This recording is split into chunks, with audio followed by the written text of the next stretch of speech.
Hold on. Trying to calculate everyone's RPI. Almost ready. While he does that, we've got highlights including Seminole trying to clinch their district title against Spruce Creek, Evans trying to spoil APOPKA's title hopes, and a look back at all the action from last night. And according to this, the answer's 17. Just play the music. Play the music.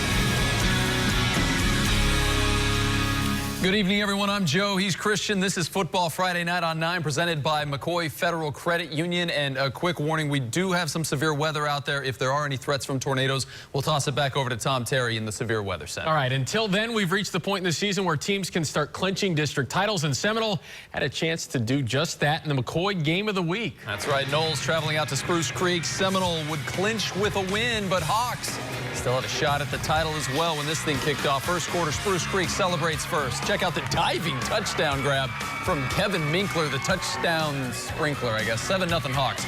But you know you're going to need more than that to beat Seminole. 4th and goal, Jordan Smith gets the Knowles on the board. Team by 6 rushing TDs for Smith this season. Later in the first half, Spruce Creek punting, and I say this every year, there's only a couple reasons why we show punts. O'Shea Baker, the soul taker, the ankle breaker, the defense faker. Yeah, he's the touchdown maker. 65-yard punt returns Seminole in front 14-7. First drive of the second half now. Seminole goes 50 yards in just 3 plays. DeAtre Robinson doubles the lead for the Knowles. Spruce Creek goes 3 and out on their first 2 drives of the third. Then it's Robinson rediscovering his love for the end zone. 28-7. Then midway through the fourth quarter, can't give Timmy McLean this kind of time. Touchdown Timmy to Baker for a 41-yard TD. Spruce Creek snags a late touchdown in the final minute, but not enough to spoil Seminole's party. The boys from Sanford clinched the district title. They will host their first-round playoff game. Shane Whitehead tracked down head coach Don Stark after the game. District champs, how does that sound? That sounds good. You know, that's the #1 goal every year. You know, that's the only way I know you can get into the playoffs for sure. And so, you know, that we're going to enjoy it. I tell the guys we enjoy each win for 48 hours, and we come back Monday ready to work. And one of the guys said, Coach, since we're district champs, we can enjoy it for 49 hours. It took a year, but you get that taste out of your mouth, right? Yeah, you know, I don't think that taste will ever be out. But, you know, every year is a new year, and really enjoy coaching these young men. They come out, they give everything they have, they play hard, and we just have to keep getting better. And you told them afterward you won 1 championship, but there's more out there. Yeah, there is. You know, there's a fine line between being good and great. You know, in order to be a great team, you have to win championships. That starts with the district championship. Right now, we're a good football team, but, you know, when you get into the playoffs, everybody's good. Those boys can play. Well, the Cocoa Tigers spent the last decade setting an impossible standard for success. Head coach John Wilkinson directed that run before leaving for New Smyrna Beach. Now in his 2nd year with the Barracudas, Wilkinson has New Smyrna on the verge of a district title. An enormous challenge standing in their way, though, needing to beat Mainland tonight. First quarter, Mainland already with the lead, and they tack on another score. Theodore Lockley to the USF commit, Teron Keith, 15-6 bucks. Then in the second, Lamondre Joe of the House Joe puts a spell on the football. Wingardium Leviosa. The ball comes right back to him, 22-6 Mainland. And this night only got worse for Lake Jowers. What kind of sorcery is this? Goes through 2 people, and Romello Dotson ends up with it. He rides his imaginary broom all the way to the end zone. Mainland goes on to win 42-6. Bucks can take home the district title now with the win next week over Seabreeze. In Seminole County, Lake Howell with a non-district matchup tonight hosting Deltona. Silverhawks get the ground game going early. Khalil Washington takes the handoff 17 yards to the house, and it's 6-zip Lake Howell. Let's go to the second quarter. Pigskin gets a little slippery in the second with the nightly miss falling. Kane Collar coughs it up. The Wolves recover. but were unable to do anything with it. So still 6-0 right before the half, and the Washington kid shows himself again. He takes it to the outside, and I'll just let the Silverhawks sideline tell you if he scored. Yep, he did. All Lake Allen this one, 36-14. Had some Thursday night games as well. APOPKA has now played 4 district games and given up a total of 12 points in those contests. All 12 were scored by OCOEE way back on September 13th. The Blue Darters defense was locked in again last night against Evans, shutting out the Trojans. On the offensive side, Jaquan Lohman breaks up a scoreless tie in the first 9-yard touchdown run, making everyone say ho-ka-hey. Then in the second, Lohman never skips leg day. Look at the drive and determination.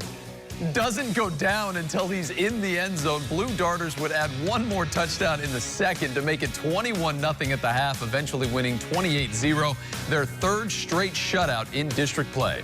So Lake Mary needed to beat OCOEE to set up a winner-take-all game next week with APOPKA. And the Rams took care of business, and they took care of it in a hurry. Dylan Gonzalez gets the edge, and he out. Look how excited those cheerleaders are. Whee! A couple minutes later, I'm not sure whose job it was to cover Rocco Underwood, but they did not cover Rocco Underwood. Even Filbert could have scored on this play. 14-0 Rams. Filbert was the turtle in Rocco's Modern Life. I know all you kids are too young. All right, later in the first, Gunnar Smith, all kinds of time, picks out his target, hits his target. Micaiah Hughes with the touchdown this time. Lake Mary wins 35-14. Elsewhere in 8A District 4, West Orange took a serious hit to their playoff hopes against Lake Brantley last night. This is serious. Late in the fourth, Warriors down 8. Tyler Huff finds Jalen Carleys, and they get within 2. Had the perfect 2-point play. Huff to Garrett Valentine. Game tied at 21. But Lake Brantley marched down the field. It was 7 seconds left. Travis Lesko punches it in. Brantley wins 28-21. West Orange. There's the punches it in. Now it's 28-21. I just got to read the scoreboard. All right, Lake Brantley, whatever. Let's move on. Win by Lake Mary sets up a district championship game next week between the Rams and APOPKA. Lake Mary was 12th in their region in RPI entering this week, so if they don't win the district, the math might not add up for the Rams' playoff hopes. Other side. All right, the win, where are we at here? Winter Park took care of their business last night, beating Colonial 70-14. So their season finale at Timber Creek next week would be for a district title as long as Oviedo did not get in the way. Timber Creek hosted the Lions last night. Oviedo's only chance was to beat the Wolves and hope for a 3-way tie. In the first quarter, Lions QB Walker Atkinson, we'll call him George Washington because he's on the money, to Devin Minnis. Oviedo up 7-0. But later in the first, the Timber Creek Band playing the Song of Fire and Ice inspires Ryan Campbell to make a run at the Iron Throne. Picks up 25 yards on the jet sweep. They really were playing that song. Nice long drive for the Wolves. Ends with Jael Capretti busting through the middle to tie the game. And we skip ahead to the second quarter now. Jake Johnson looks left. Defense bites on the short route, and Trey Lubin is wide open. 55-yard touchdown pass. Timber Creek takes their first lead of the game. Then just before the half, Oviedo is back to punt. The snap is a little bit high. Looked like it would be a safety, but a heads-up play by Zach Ross picks it up, completes a pass to Atkinson to get out of the end zone. Refs call a penalty. It's a mess. Doesn't really matter, though, because one play later, Capretti picks up his second touchdown of the night, and Timber Creek goes on to win 31-14. So that sets up a winner-take-all showdown between Timber Creek and Winter Park, both 4-0 in the district. Before last night's game, the Wolves were 7th in their region in RPI. Winter Park was 9th. So the loser next week could be in danger of missing the playoffs entirely. Ooh. Dropping down to 2A, both Orangewood Christian and Foundation Academy would be in the playoffs according to the latest RPI rankings if the season ended today. First quarter, Henry Osted to Braden Holcomb. Dude's a 6'4", 215-pound freshman. I think I was 5'1", 115 in 9th grade. 7-0 Lions. Then in the second, more from Foundation. Brian Thomas punches it in, makes it 14-0. But here come the Rams. Cody Elias finds Grafton Petrie, and did we just become best friends? Yep. Petrie takes it 80 yards for the touchdown, and that cut the Lions' lead in half. But the Lions would come right back again. Thomas this time off the pitch. Foundation Academy doubles up Orangewood 42-21. Regardless of that result, Foundation and Orangewood already in the top 4, as we said, in the region, so both likely headed for the playoffs. I'm the same size now that I was in 9th grade. True story. Coming up, Jones Tigers have bulldozed through most of their schedule this season. Could Mount Dora find a way to slow down the Tigers? Plus, Bishop Moore lost 3 of their first 4 games this season. But tonight, Hornets trying to make it 4 straight wins. That was a late bloomer. And don't forget about Boone, another team hanging on to their slim playoff hopes with a 4th straight win. We'll get to all that, but first, round 1 of tonight's Battle of the Bands. They're white and blue, and everyone loves fondue. Here's the South Lake Eagles.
So there you are, shuffling through a stack of resumes and you come to mine. This is it, first impression, my way in. But here's the thing, can my resume show you how I truly stand out? Can one piece of paper really tell you my whole story? Like that I was studying, going to night school while working 2 jobs just to help my parents pay for groceries. Or how anytime there was an opportunity, I was the first one to step up. Because I wasn't gonna let my life, my circumstances dictate who I was gonna become. And all of that determination, the commitment, the drive, that's me. And that's something you just can't put on paper. Look beyond the resume and discover new ways to develop great talent like me. Orlando's #1 for new country, K92.3. We get to hunting, fishing, loving every day. That's the brand that a country boy brings. And the home for Obie and Ashley's 8:15 second date update. This is Orlando's #1 for new country. The devil went down to Georgia, but he didn't stick around. This is God's country. K92.3. So this is how it all went down. When I was a kid, my mom would always say, Kelly, you talk to everybody. It's like every day is the Kelly Clarkson show. Then the other day, I'm in the studio asking a lot of questions, and my engineer says, what is this, like the Kelly Clarkson show? Then I'm at a play date where the super cool mom says, you should totally have a show. And I'm like, shut up, but in like a nice way. And then her daughter, who's like the cutest thing ever, says, it's like there's always been a Kelly Clarkson show, but now it's on TV. And I'm like, totally. The Kelly Clarkson Show. Weekdays at 10 on Channel 9. Welcome back to Football Friday Night, presented by McCoy Federal Credit Union. Over the last month, Jones has outscored 4 opponents by a combined score of 189 to 19. And the only reason it's that close is because they only beat APOPKA by 9. Jones was hosting Mount Dora on Thursday night. First drive of the game for the Tigers, Tyson Robbins and Anthony Rucker give everyone permission to cheer with their outside voices. He squeezes inside the pylon for 6. Ensuing drive for the Hurricanes on 3rd down. They try to set up the screen. Probably would have had more luck against an ambush of actual Tigers. So Jones gets the ball back. Next drive ends up in the end zone too. Tremont Latimer wiggles through the line for the touchdown. Avarius Sparrow had the night off. But Mount Dora trying to keep pace early, finds a gap in the Jones D. Torrin Rogers cuts it upfield for a touchdown. But the Tigers only need 4 plays to respond. Robbins with his 2nd touchdown pass of the night. This one to the big tight end, Eddie Kelly. He's like 7'8", actually 6'5". Either way, Jones dominates again, 61-7. And because Tavares lost, Jones, your 5A District 7 champ. Over in College Park, homecoming for Bishop Moore, trying to give Hornet Nation something to cheer about against EUSTIS. First drive of the game. Bishop Moore already owns the whole field, but the west end zone now belongs to Malachi Rennie. Gives the Hornets a 7-0 lead. Panthers punting on their first drive now. The snap bounces off the turf, and then Carlos Bailey Weiss smothers it. Bishop Moore takes over inside the 10. Couple plays later, Bryce McGill swings it out to Dylan Brazel. I tried to find something to say other than razzle dazzle. There are not very many words that rhyme with Brazel. Who would have thought? All right, so let's just move on. Next drive for the Panthers, Wes Elliott gonna want this throw back. Gennaro Crankfield picks it off, returns it all the way to the end zone, but I'm gonna skip to the part where there's a flag on the field, so the touchdown gets called back. But 4 plays later, Rennie wants his end zone back. Takes the option, 22 yards for his second touchdown of the night. And just like that weird song with Nelly and Tim McGraw from back in the day, they just keep scoring over and over again, winning 62-6. Remember that? Over and over again. All right. Back up to 8A. Boone lost their first 4 games this season, but credit to the Braves for turning it around. Looking for their 4th straight win last night against Olympia. How about this? Titans coaching staff wearing these Coaches Crew shirts in support of Boone's Andy Johnson announced last week his cancer is in remission. Good stuff. Pick it up with Boone inside the 5. Christian Roberts, he's in there. Braves up 21-0. Then right before the half, Sean Bray Jackson. His mom's a friend of the show. He's got offers from a ton of big-time schools. Comes up with a sack, so Boone in complete control as they go into the locker room. Then in the 3rd, Braves threatening again. Gonna say Ezekiel Santiago was out of bounds, but no instant replay in high school, so they give him the touchdown. Boone goes on to win big, 56-17. Now, Boone's only chance of making the playoffs will be as one of the wild card teams. That's because of this. Dr. Phillips secured another district title with a blowout win over Eastridge last night. Panthers have now won, get this, 49 straight district games. Is that a lot? That sounds like a lot. Out on the Space Coast, Rockledge hosting Palm Bay. Good to see TJ Griffin back, injured in a freak parking lot accident at a JV game a couple weeks ago. First play of the game, Pirates trying a little razzle-dazzle, but they left the dazzle on the bus. Ball pops straight up. Javon Wade recovers for the Raiders. Very next play, Adrian Hall almost gets stopped at the 4, but finds a path to the goal line. 7-0 Raiders, just 21 seconds into the game. Next possession for Rockledge. On 4th down and 2, Avery Smith gets swifty, jukes the entire defense on his way to a 32-yard touchdown and a 14-0 Raiders lead. Then on the next possession, it's 3rd and goal. Michael Alves. You get the idea. Rockledge spending some quality time in the end zone tonight. Pummels Palm Bay 42-6. So with the win, Rockledge is guaranteed a home playoff game when the postseason kicks off in a few weeks. Yeah, coming up, all the plays that make you say, wow, that was a Precision Play of the Week nominee. You may not say that. We do here. So something along those lines. Plus, we get out on the water for the FTC Scholar Athlete of the Week. But first, it's time for the Battle of the Bands. They're orange and black, and you'll want them to play your next kickback. Okay, it's the Winter Park Marching Wildcats.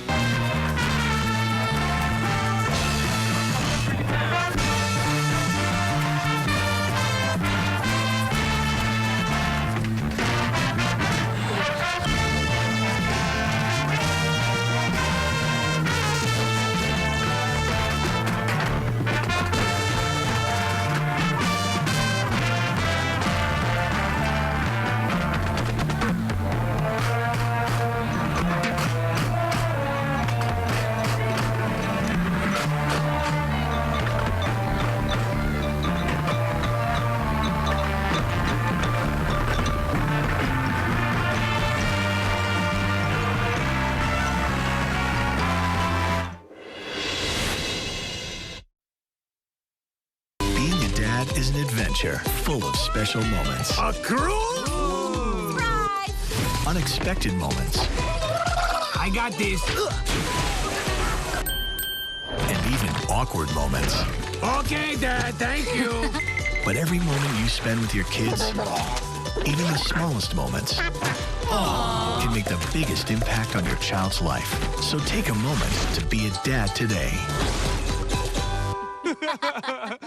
Renee's Productions, attorney Jay Garcia, and WFTV presents the 21st anniversary of Festival Calle Orange downtown Orlando with 3 stages, 10 streets, and 30 artists. Catch live performances on Sunday, October 27th by Tito Nieves, Domingo Quiñones, Anthony La Máquina, Grupo Mania, Puerto Rican Power, Paquito Acosta, and many more. Don't miss it. Sunday, October 27th in downtown Orlando.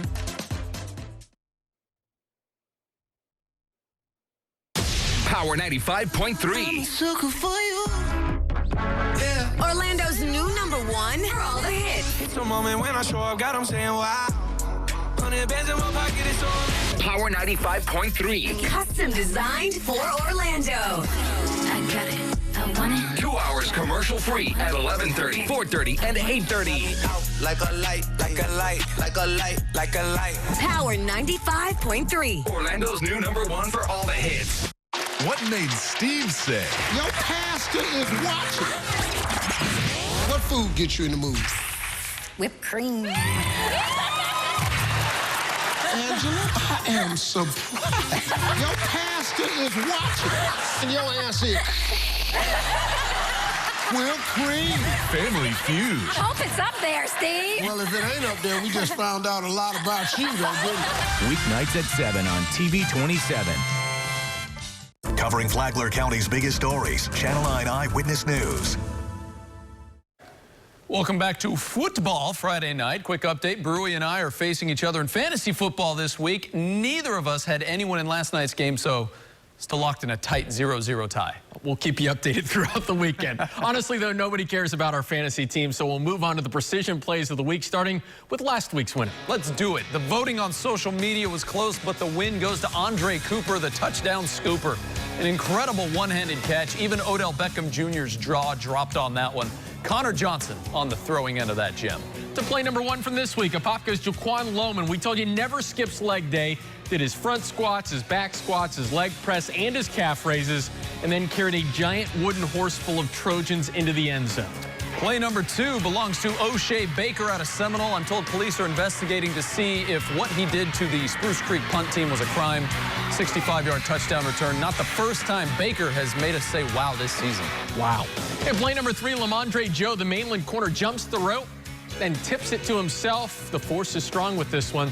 Joe and the Bucks pick up a must-win over New Smyrna. Rowing a boat takes coordination and effort. Getting 4 teenage boys to row a boat together requires leadership. A quality Shane Whitehead founded Edgewater High School for the FTC Scholar Athlete of the Week.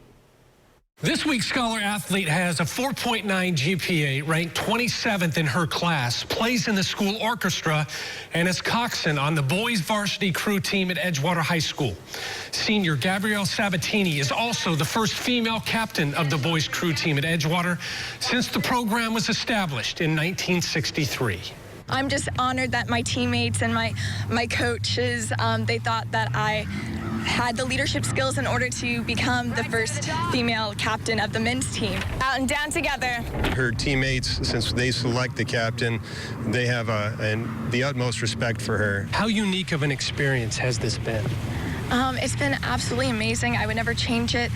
I just love the team, and they're like a second family to me, and I've just been very honored and blessed to be able to have this experience in high school. Got 20 seconds left.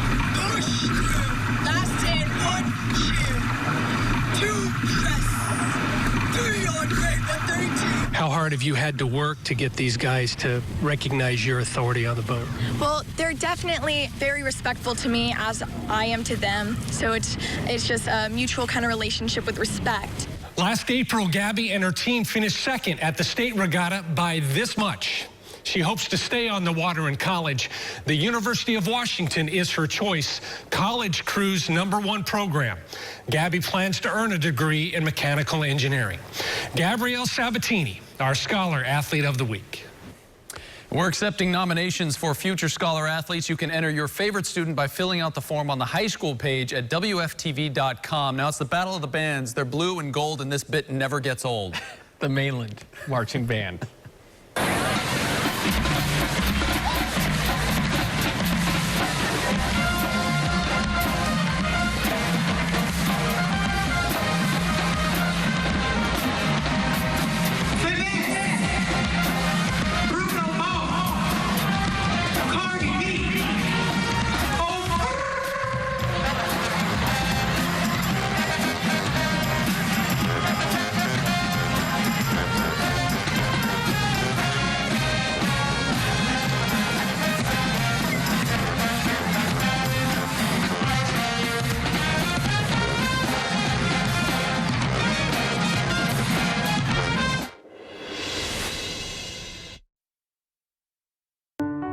This is Orlando. This is where we believe in magic and fantasies and wishing upon stars and the power of the imagination. This is where we believe in dreams and seeing them come true. This is Orlando, known around the world as the home of happiness, and to those who live here happily, as home. This is more than just a place to stay a while. It's a place to stay on the cutting edge. Here, innovation comes in every form, entertainment in every variety, and thriving businesses in every size. So if you think you know all there is to know about Orlando, prepare to be surprised. Because until you get to really know this place, this community, and see all the reasons why it's so magical, rest assured, you don't know the half of it. We've got a red alert to tell you about. It's I-4 westbound right in the car. There's nothing more frustrating than a traffic jam when you want to avoid backups or get a quick alternate route in the morning. Listen to News 96.5 WDBO with triple team traffic every 6 minutes. It's unmatched traffic reporting. Westbound before you get to Fairbanks, tractor designed to get you where you're going. In the car, make sure you're listening to News 96.5 WDBO weekday mornings from 5 till 9 a.m. Mom.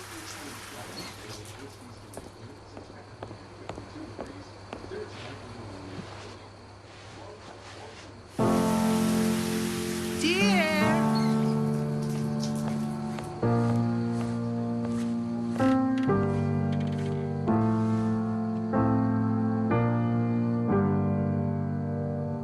Visit aarp.org/caregiving for information on how to provide even better care for the person who wants to care of you. ESPN 580 is your home to Miami Dolphins football in Orlando. Don't miss a single play. Listen to all of the games live on ESPN 580 Orlando.